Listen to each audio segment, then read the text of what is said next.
Meus irmãos, a graça e a paz, amém?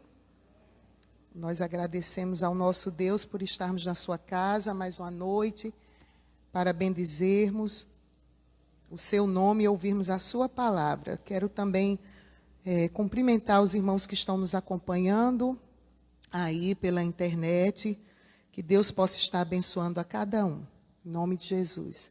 Vamos abrir as nossas Bíblias na Epístola em 1 João, capítulo 1, e nós vamos ler do verso 5 até o verso 6 do capítulo 2.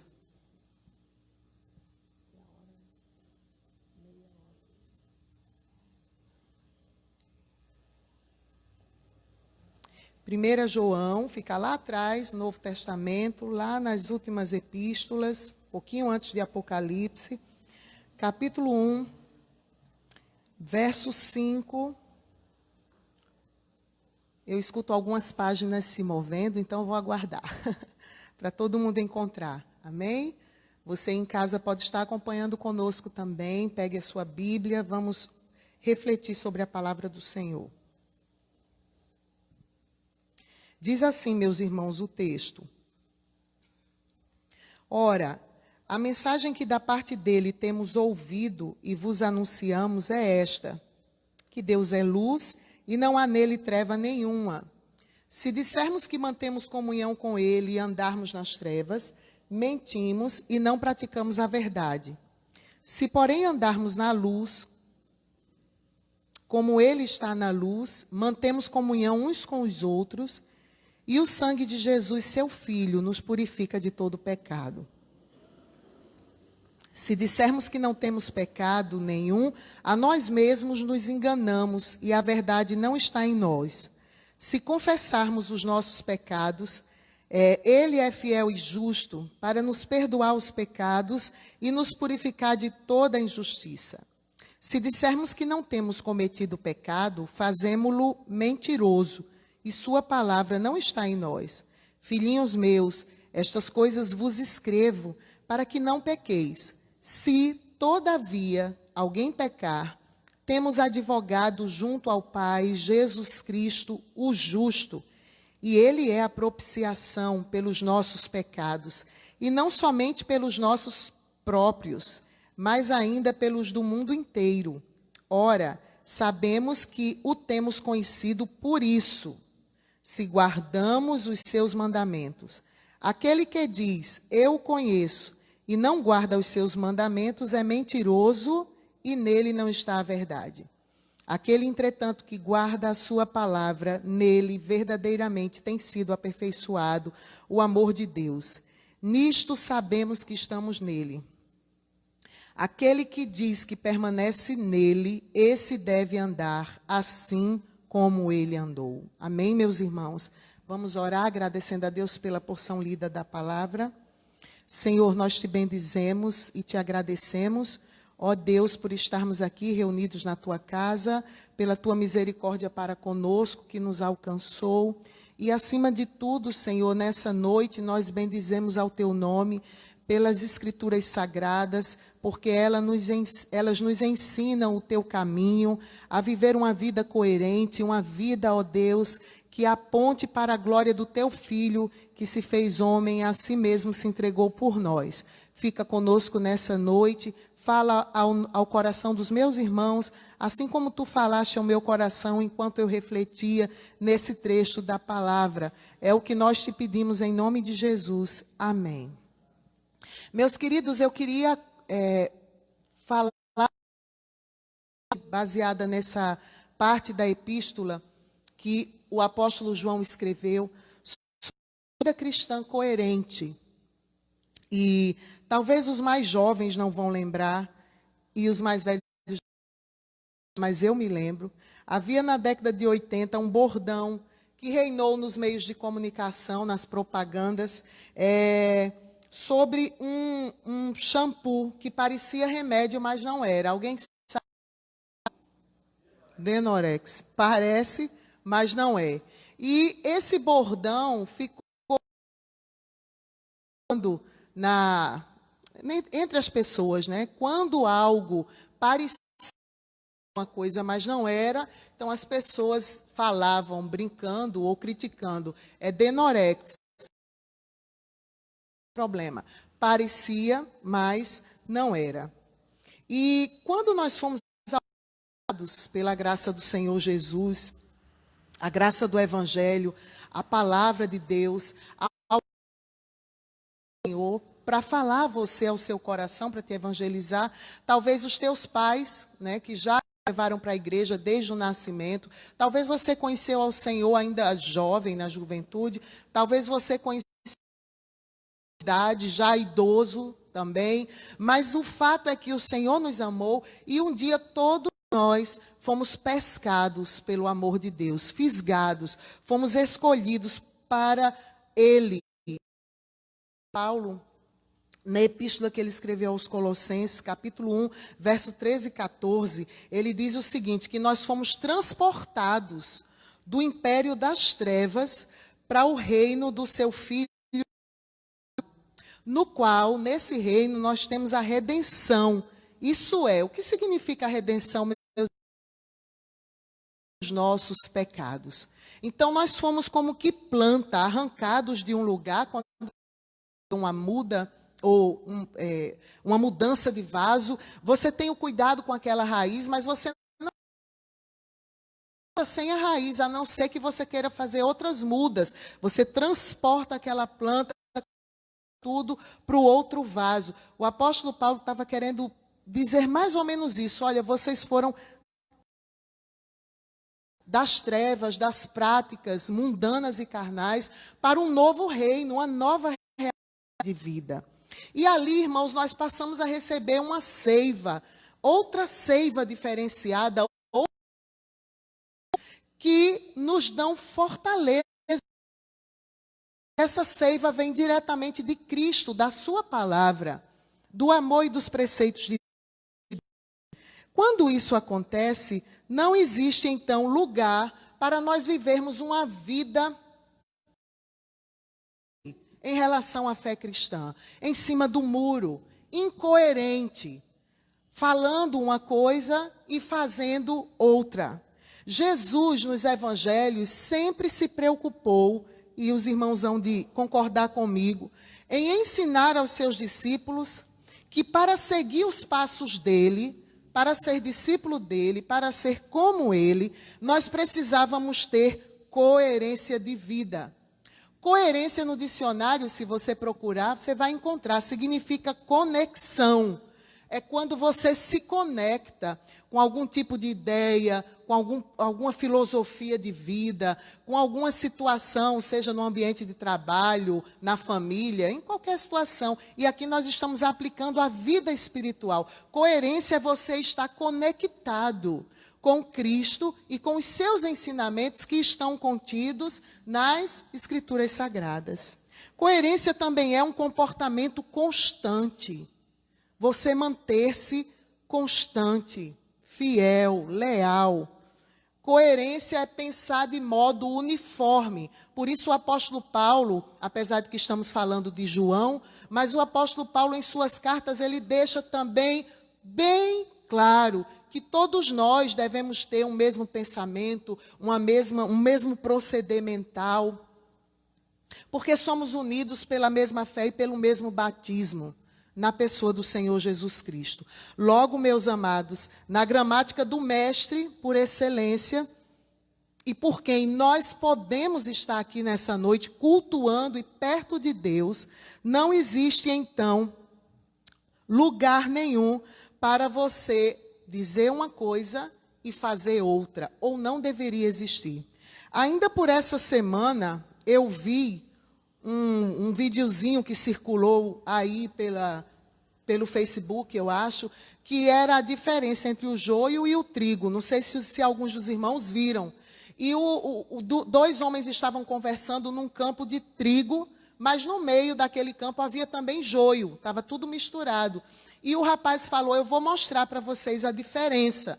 Então ele pegou um ramo do trigo, do joio, e bateu na mão, lá na Paraíba a gente chama debulhar, né? Debulhou assim na mão, e quando soprou, não ficou nada, o joio, apenas palha que o vento levou. E o rapaz fez a mesma coisa com o trigo. E ele disse, vocês vão perceber agora a diferença. Quando ele debulhou aquele ramo de trigo e soprou a palha, ficaram sementes na mão do rapaz.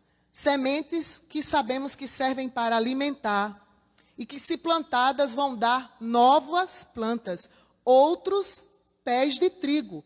Então, essa é a grande diferença entre nós parecermos e entre nós sermos, de fato, discípulos amados do Senhor, filhos do Mestre, chamados, como nos mostrou aqui o apóstolo João, nesse capítulo, para andar de acordo como ele andou, ou seja, para seguir os seus passos, para imitar o seu modelo, para nas diversas situações da vida, sejam elas difíceis ou fáceis, tristes ou alegres, nós então pensarmos antes de agirmos, o que Jesus faria se estivesse no meu lugar? E assim apontarmos para a glória dele, mostrando que o seu sacrifício não foi em vão. Amém, meus irmãos? No mundo de hoje, o que a gente percebe é um culto à aparência. Há um culto em todos os lugares, nos meios de mídia, nos jornais, nas revistas, nas repartições de trabalho. O que você tem é um culto ao aparente. As pessoas estão idolatrando a imagem. E isso não é novo, eu sei que os irmãos sabem disso, eu só quero lembrá-los de que as pessoas, às vezes, dão mais valor ao que está diante dos seus olhos do que aquilo que está dentro de si, dentro das pessoas. Perdão, aquilo que você não pode ver. As revistas, só fotografias de quê? Fotografias que são tiradas nas cozinhas, nos banheiros, porque os famosos adoram mostrar suas banheiras luxuosas. E em tantos outros locais onde apenas o aparente é que conta. Mas em que o fotógrafo, a equipe saindo dali, que terrível vida muitas daquelas pessoas não têm. Insônia, cometem bulimia química, porque se não conseguem emagrecer, porque não tem esse problema psicológico, tomam remédio para emagrecer e haja cometer indiretamente um tipo de bulimia, porque não querem seguir o caminho mais árduo e correto. Então, meus amados, é muita aparência para pouca essência. E Jesus veio nos mostrar exatamente o contrário.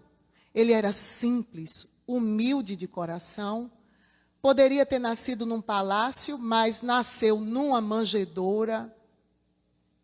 Poderia ter escolhido as mentes mais influentes da época para ser seus conselheiros, seus discípulos, mas ele escolheu 12 homens incultos, pescadores, simples, pé no chão, porque ele veio para nos mostrar que nada que se vê permanece. Na realidade, tudo que é eterno geralmente é aquilo que você não vê. A fé, o amor, a esperança. São sentimentos que você não vê, mas que permanecerão para sempre, especialmente o amor. Então, eu queria falar e pensar aqui com os irmãos dentro desse texto, que essa falta de coerência, esse gap, essa lacuna entre dizer e de fato ser, tem o seu principal ambiente de teste na família, no lar, no ambiente familiar. Porque na intimidade do lar não há convenções sociais, não é verdade? Na intimidade do lar, você coloca as máscaras penduradas na entrada da sua casa. E é aí que nós vamos assumir quem de fato nós somos. Como esposas, como maridos, como mães, como pais, como filhos, noras, genros, sogras, sogros. Ali a máscara da convenção social, como essa que nós estamos usando agora, é deixada do lado de fora.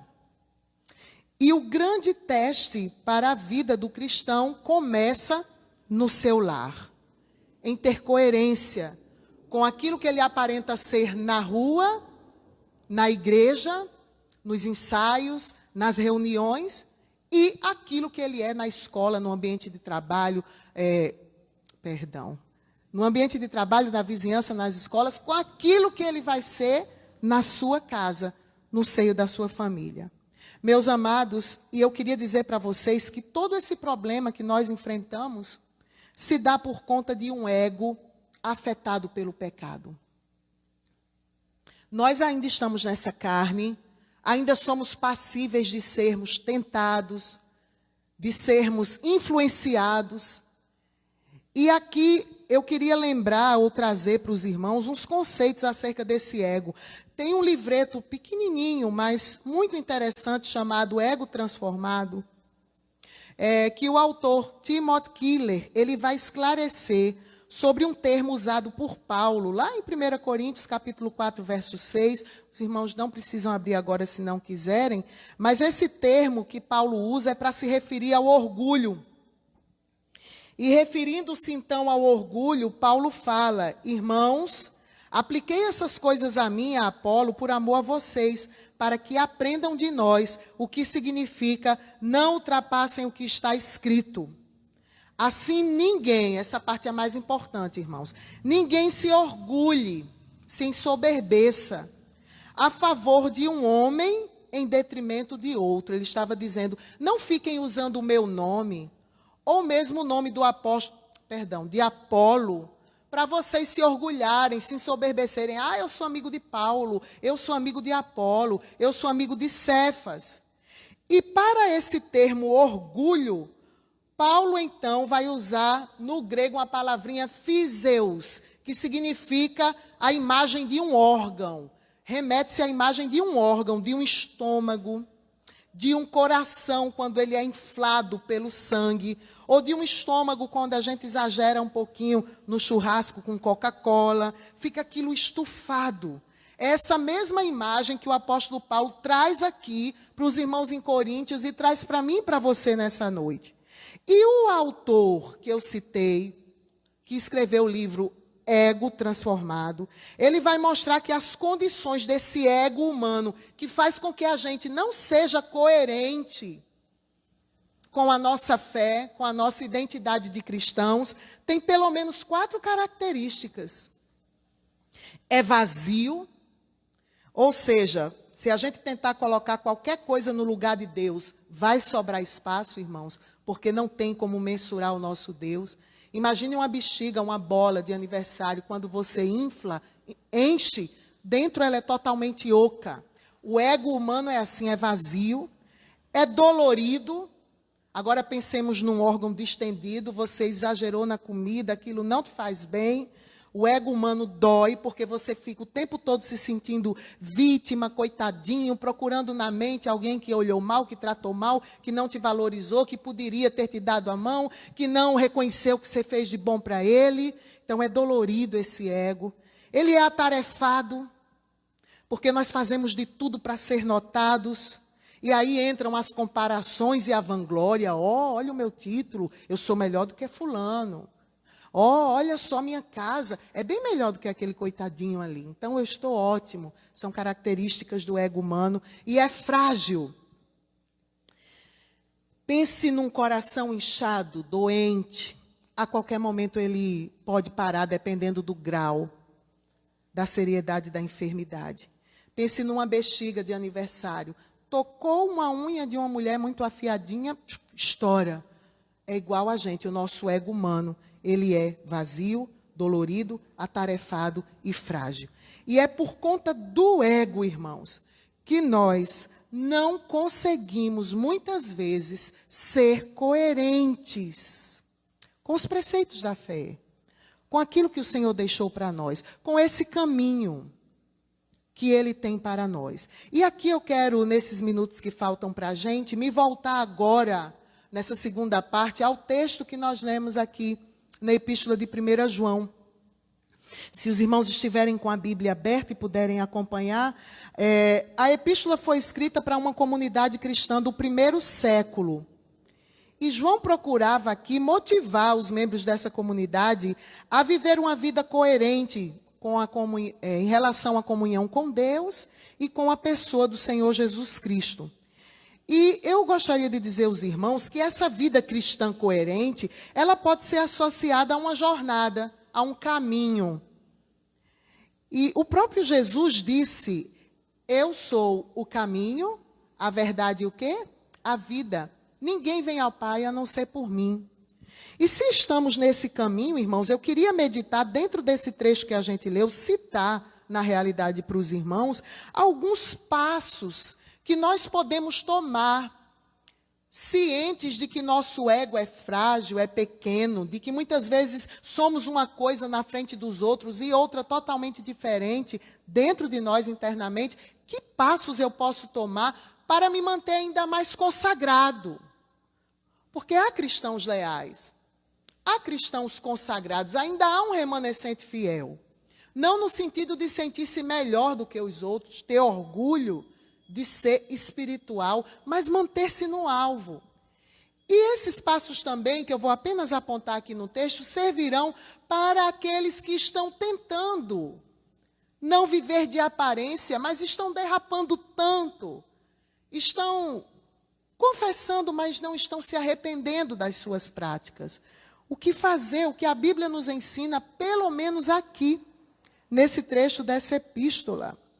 O primeiro passo, meus irmãos, está aí em 1 João, capítulo 1, verso 3, você pode ver na palavra, e para que nós, então, subjuguemos esse ego e andemos na caminhada da coerência, nós precisamos ter comunhão com o Pai. 1 João 1, 3. O que temos visto e ouvido, anunciamos também a vós outros, para que vós igualmente mantenhais comunhão conosco. Agora prestem atenção na última parte. Ora, a nossa comunhão é com o Pai e com o seu Filho, Jesus Cristo. O primeiro passo para uma vida de coerência cristã, manter a comunhão com Deus. Porque, afinal de contas, meus amados, foi para isso que Jesus veio à Terra. Ele veio à Terra para nos ligar ao Pai. E eu não lembro qual foi a ocasião, mas essa semana mesmo eu estava falando para um grupo. Que coisa tremenda, irmãos. É você entrar na sala do trono, sem precisar mais de um sacerdote, de um garrote, de uma ave, de alguém que faça mediação entre você e Deus. E o apóstolo aos Hebreus, escrevendo aos Hebreus, ele diz: entrem com intrepidez. Não tenham mais medo de se achegar a Deus. Então, às vezes, a gente desvaloriza essa comunhão.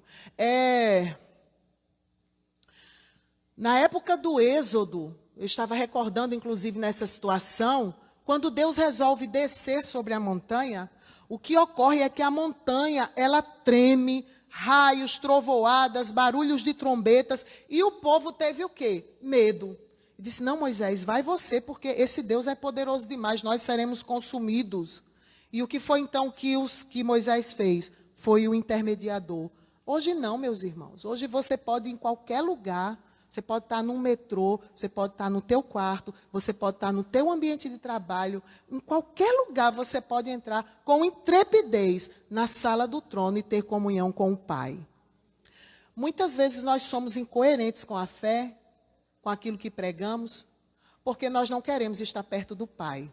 E é perto do Pai que a gente aprende observando. Porque todo o processo pedagógico, quem é pedagogo aqui sabe, começa pela observação.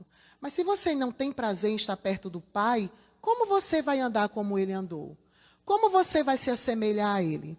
Muito bem. Outro passo que a gente pode tomar aqui, meus irmãos, pelo que lemos aqui, é a confissão de pecados. Você quer ter uma vida coerente com Deus? Quer seguir os mesmos passos que Cristo deixou para nós? Diz aí 1 João capítulo 1, verso 8 e 9. Confissão de pecados é necessário. Se dissermos que não temos pecado nenhum, a nós mesmos nos enganamos. E a verdade não está em nós, porque ninguém é perfeito. Todos somos falhos. Pecamos por ações, por pensamentos e por tantas outras coisas. Mas o texto continua. Mas se confessarmos os nossos pecados, verso 9, Ele é o quê? Fiel a Ele próprio. e justo para nos perdoar os pecados e nos purificar de toda injustiça. Você quer ter uma vida coerente no Evangelho? Deixe de esconder os teus pecados. Isso serve para mim também. Para de colocar band-aid em cima do que está inflamado. Achei a palavra. Para de esconder isso. Confessa o teu erro. Pede perdão a Deus, se arrepende, entra de novo no caminho. Sabe por quê? Porque nosso Deus não desiste de você. O preço que foi pago pela tua vida foi muito alto. Pode não ter custado nada para você, mas custou muito ao nosso Senhor. Custou uma agonia tão terrível de ter sobre ele, que nunca pecou, todos os pecados do passado, do presente e do futuro sobre a sua própria alma, a ponto de, na sua humanidade, como homem, ele transpirou gotas de sangue de tamanha agonia. Então, reconheça isso, confesse seus pecados, porque a Bíblia diz que aquele que confessa e deixa, alcança o quê? Misericórdia. Deus é um Deus misericordioso. Mas uma outra coisa, irmãos, caminhando aqui, que nós encontramos nesse texto e que nos ajuda então a manter uma vida coerente, a seguir os passos do Mestre, é a comunhão uns com os outros. 1 João capítulo 1, verso 7, está dito aí, você pode acompanhar comigo. Se porém andarmos na luz, lembrando que Jesus disse que ele mesmo era a luz do mundo, como ele está na luz, mantemos o quê, meus irmãos? Comunhão uns com os outros. E o sangue de Jesus, seu Filho, faz o quê com a gente? Nos purifica de todo pecado. Não existe fé sem comunhão. Algumas pessoas ficaram arranhadas comigo, líderes, né? Pessoas, pastores, algumas pessoas assim, porque em meio a tantas lives e transmissões, e glória a Deus por isso é uma bênção, que continue. Mas em meio a tudo isso, eu reforço a minha opinião, que o fato de nós passarmos todo aquele período sem nos reunir, irmãos, foi emergencial e necessário. Porque o povo de Deus precisa estar no ajuntamento santo.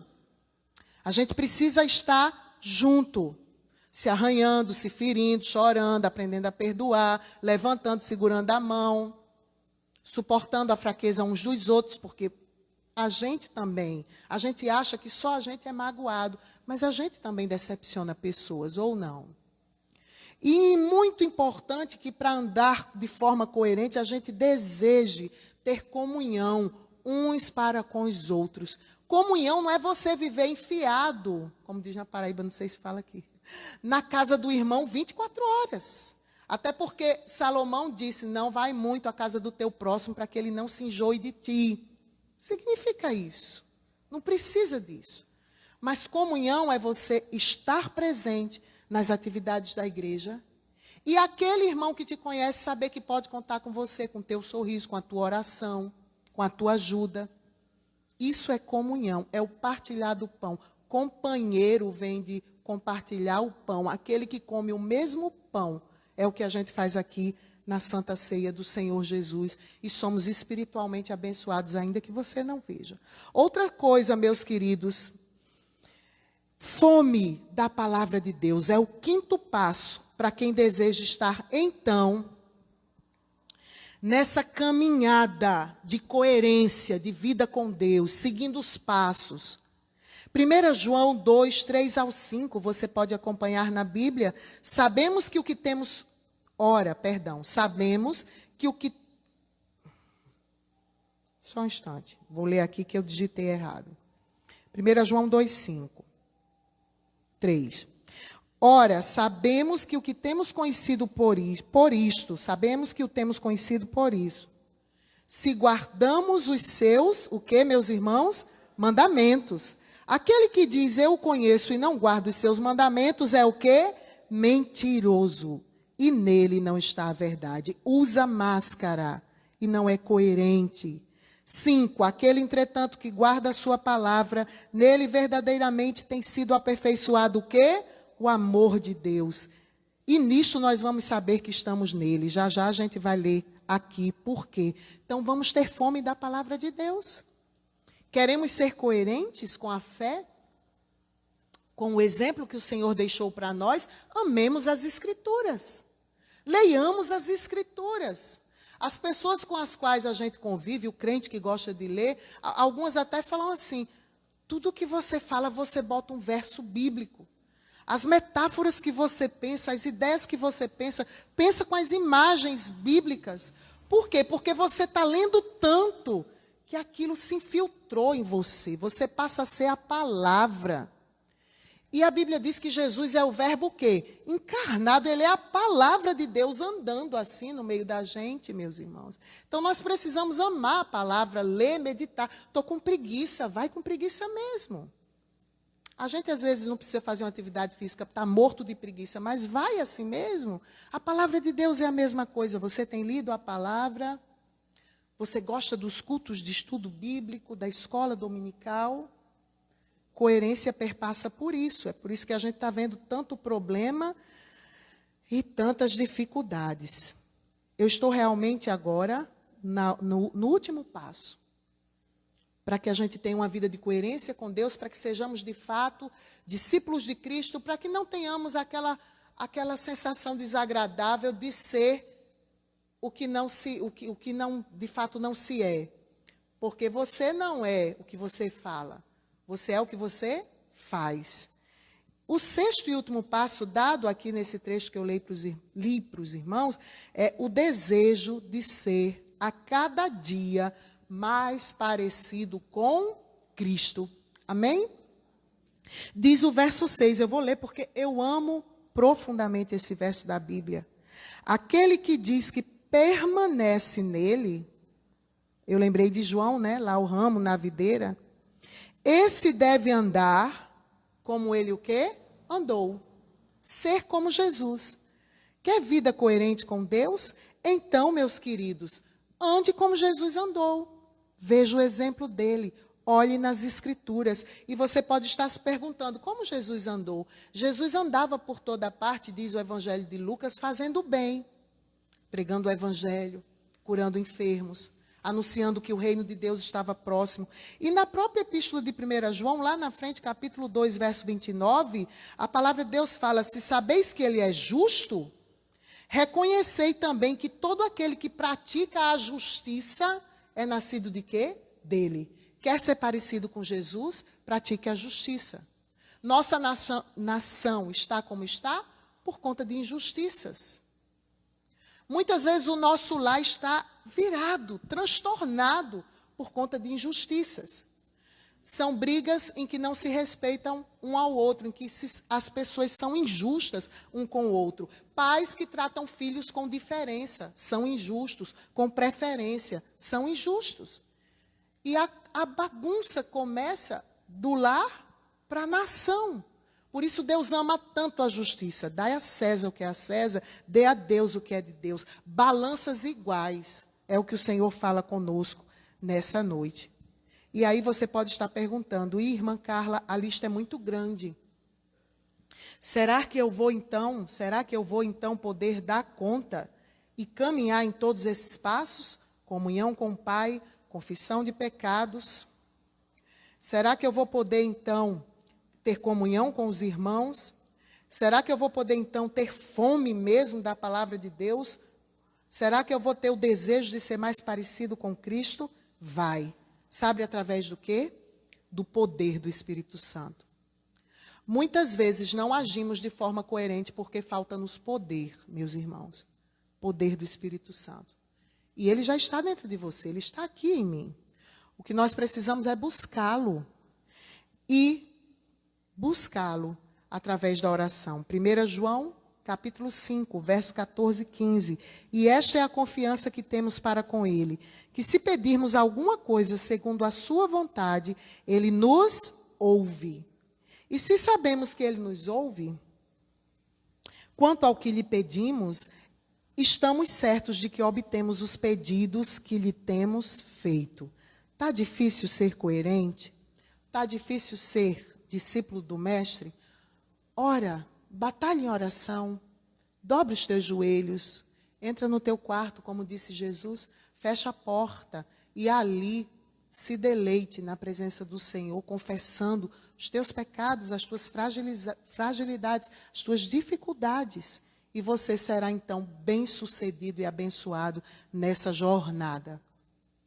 Uma última história para passar aqui para o pessoal. Um pastor, não recordo agora o nome dele, mas conhecido, presbiteriano de Campinas, ele disse que foi então fazer um tour na Palestina. E quando ele chegou lá no deserto, eles iam atravessar uma faixa de deserto, e o guia falou o seguinte assim: então preparem tudo, peguem a água, levem o menos de peso possível e a gente vai entrar aí. E o pastor preocupado disse: sim, mas qual é o caminho? O guia não tinha mapa, não tinha nada, bússola, não estava nem aí. E o pastor disse: tá bom, mas qual é o caminho? O vento muda essas dunas o tempo todo. E o guia olhou o guia do local, né, olhou para ele com muita propriedade, e o rapaz interpretou, traduziu. O rapaz traduziu e disse assim para ele: eu sou o caminho. O rapaz falou só isso. Não se preocupe se você está vendo duna, não se preocupe, eu sou o caminho. Então, é mais ou menos isso, irmãos. Jesus, a gente está tão atordoado, tão preocupado, né? Como vai ser, como eu vou conseguir? Jesus está o tempo todo dizendo: para de se preocupar, ó, vem, entra aqui, me segue. Eu sou o caminho. Ande nos passos dele. Você certamente vai chegar lá e vai chegar vitorioso. Amém? Que o Senhor nos abençoe e que possamos então desejar sermos cristãos autênticos na presença dele. Vamos orar então? Senhor, nós bendizemos o teu nome, ó Deus, por tudo que és. Nós te agradecemos porque tu és o caminho, não há outro. E que bom que fomos alcançados por ti, que tivemos os nossos olhos espirituais destravados pelo teu amor, porque estávamos mortos em nossos delitos e pecados e jamais escolheríamos a ti. Mas o teu amor, que é tão grande, tão supremo, apontou para nós e nos escolheu e nos tirou de um tremedal de lodo e nos pôs, como diz o salmista, num lugar espaçoso e pôs na nossa boca um novo cântico, um hino de gratidão ao nosso Deus. Por isso, como é bom estar na tua casa, como é bom caminhar contigo, ó Deus, o nosso dia a dia, ainda que enfrentando terríveis provações e tentações. Tu és o caminho. Que possamos querer ser como o Senhor, para que assim apenas o teu nome receba a glória na nossa vida. Abençoa cada servo teu presente aqui, cada lar representado, Senhor. Cada filho que também está participando desse culto nos seus lares. Senhor, dai-nos poder do teu Espírito Santo, para sermos, ó Deus, influentes e não influenciados por geração tão má. É assim que nós te oramos agradecidos, em nome de Jesus. Amém.